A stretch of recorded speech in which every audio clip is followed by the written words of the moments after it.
शेतकरी मित्रांनो नमस्कार. वार आहे रविवार, तारीख आहे 23 ऑगस्ट. तर 23 ऑगस्टला महाराष्ट्रासह कोणकोणत्या भागात पाऊस असणार आहे, तर आजच्या व्हिडिओतून आपण जाणून घेणार आहोत. तर शेतकरी मित्रांनो, सर्वात आधी आपल्या चॅनलला वर तुम्ही नवीन असाल तर चॅनलला सबस्क्राईब नक्की करा. शेतकरी मित्रांनो, रविवारी आपण जर 23 ऑगस्टला जर बघितलं तर महाराष्ट्राच्या अनेक भागांमध्ये आपल्याला काही प्रमाणात वातावरण दिसत आहे. म्हणजे इथे जर आपण कोल्हापूर, निपाणी, सांगली, ईश्वरपूर, विटा हा परिसर बघितला तर या भागात थोड्याफार प्रमाणात पाऊस आपल्याला जाणवत आहे. त्याचबरोबर सातारा, महाबळेश्वर, चिपळूण, रत्नागिरी, राजपूर, कणकवली, सावंतवाडी, त्याचबरोबर आपण जर दापोली, महाड, महाबळेश्वर, लवसा, लोणावळा, मुरुड, जंजिरा हा परिसर बघितला किंवा पुणे परिसर जर बघितला तर या भागात देखील आपल्याला म्हणजे ढगाळ वातावरण काही प्रमाणात दिसत आहे. इथे आपण बघू शकता पिंपरी चिंचवड आहे, चाकण आहे, तुळापूर आहे, वाघोली आहे, पुणे, धायरी, सासवड हा परिसर बघितला तर येथे पूर्णपणे आपल्याला रविवारी 23 ऑगस्टला ढगाळ वातावरण दिसत आहे. त्याचबरोबर खेड, मंचर, पिंपळखेड हा परिसर बघितला तर येथे देखील पूर्णपणे कोरडं वातावरण आपल्याला जाणवत आहे. आपण जर अहिल्यानगर परिसरामध्ये बघितलं तर अहिल्यानगर परिसरात देखील म्हणजे ढगाळ वातावरण आहे. जास्त काय पाऊस नाही या परिसरात देखील. घोडेगाव, त्याचबरोबर अमरापूर, पाथर्डी, पैठण, गेवराई, अंबड, जालना, परतूर, त्याचबरोबर मंठा, शेलू, जिंतूर, परभणी, परतूर,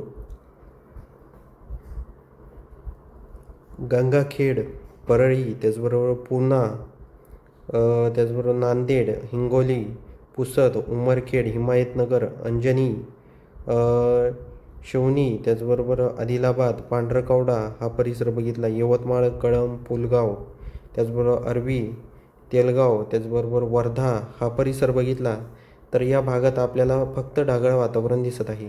बाकी इकडे जर आपण उमरेड, चिमूर, पुणे, त्याचबरोबर भंडारा, नागपूर, सावनेर, रामटेक, त्याचबरोबर इथे जर आपण तिरोडी हा परिसर बघितला, तुमसर, गोंदिया, आमगाव हा परिसर बघितला तर या भागात आपल्याला चांगल्या प्रमाणात पाऊस दिसत आहे.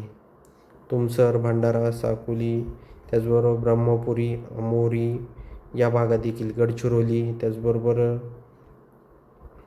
इथे जर आपण बघितलं चंद्रपूरमध्ये जर बघितलं तर चंद्रपूरमध्ये आपल्याला झाला तर थोड्याफार प्रमाणात पाऊस हा 6च्या आसपास होऊ शकतो. बाकी जास्त नाही, पण पांढरकवड्याला देखील थोड्याफार प्रमाणात.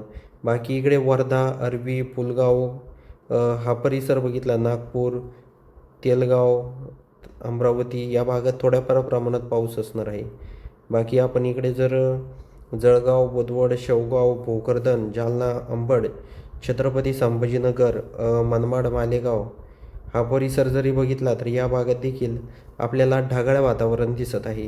त्याचबरोबर इकडे नाशिक परिसरात देखील तीच परिस्थिती आहे. जास्त काही पाऊस नाही आहे, फक्त वादळी वातावरण असेल. शिन्नर, त्याचबरोबर आपण जर निफाड, दिंडोरी, चांदवड परिसर बघितला तर या भागात देखील आपल्याला ढगाळ वातावरण दिसत आहे. घोटी, त्याचबरोबर त्र्यंबकेश्वर, खंडाळा, त्याचबरोबर वापी, वलसाड हा परिसर बघितला, डहाणू, बोईसर, वसई, विरार, ठाणे, नवी मुंबई, कर्जत, त्याचबरोबर पेण, अलिबाग, नागठाणे, मुरुड, जंजिरा हा देखील परिसर जर बघितला तर या भागात देखील आपल्याला रिमझिम पाऊस हा रविवारी 23 ऑगस्टला दिसत आहे. शेतकरी मित्रांनो, आपण जर रविवारी दिवसभर आणि रात्री जर बघितलं तर काही भागात फक्त नागपूर परिसरामध्ये पाऊस आहे. बाकी मध्य महाराष्ट्र, मराठवाडा या भागांमध्ये पूर्णपणे आपल्याला ढगाळ वातावरण दिसत आहे. म्हणजे शेतकरी मित्रांनो, फक्त दिवसभर ढगाळ वातावरण असणार आहे, पाऊस त्या भागात नाही आहे बिलकुल. तर हा देखील अंदाज आपल्याला लक्षात घ्यायचा आहे. तर शेतकरी मित्रांनो, तुम्हाला एक विनंती आहे, तुम्ही कोणत्या गावामधून आपले व्हिडिओ पाहतात हे आम्हाला कमेंटच्या माध्यमातून नक्की सांगा.